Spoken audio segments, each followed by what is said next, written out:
Enhancing communication. Cultural considerations in using counter questions. Hello everyone. Welcome back to our English language learning series. Today, we're exploring a topic that combines language and cultural considerations when using counter questions. Just as a reminder, counter questions are the questions you ask in response to another question. Let's jump right into this fascinating subject. Counter questions play a vital part in conversations. They not only help us gain clarity but also let us steer conversations in directions we find interesting or comfortable. Yet, it's essential to note that their usage can vary widely depending on the cultural context. That's what we'll explore in our next sections. In many Western cultures, such as the United States and Canada, using counter questions is generally seen as a sign of active participation and engagement in a conversation. It's not uncommon for someone to respond to a question with another question, particularly in informal settings.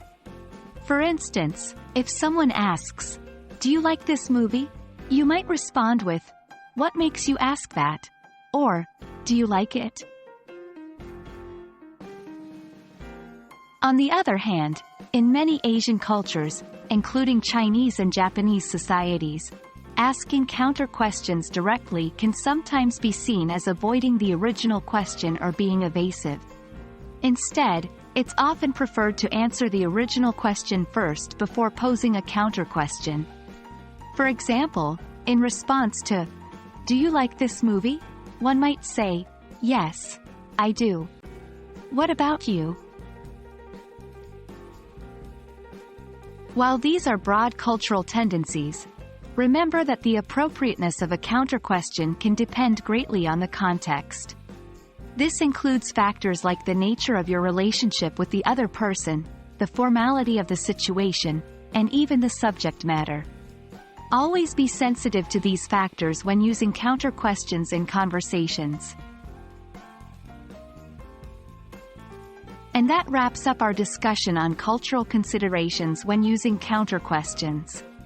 As you can see, mastering the art of conversation is not just about learning the language. It also involves understanding and respecting the cultural nuances that shape how we communicate. Keep practicing and don't forget, when in doubt, observe and follow the conversational style of those around you. Thank you for joining us today, and we look forward to seeing you in our next English language learning session.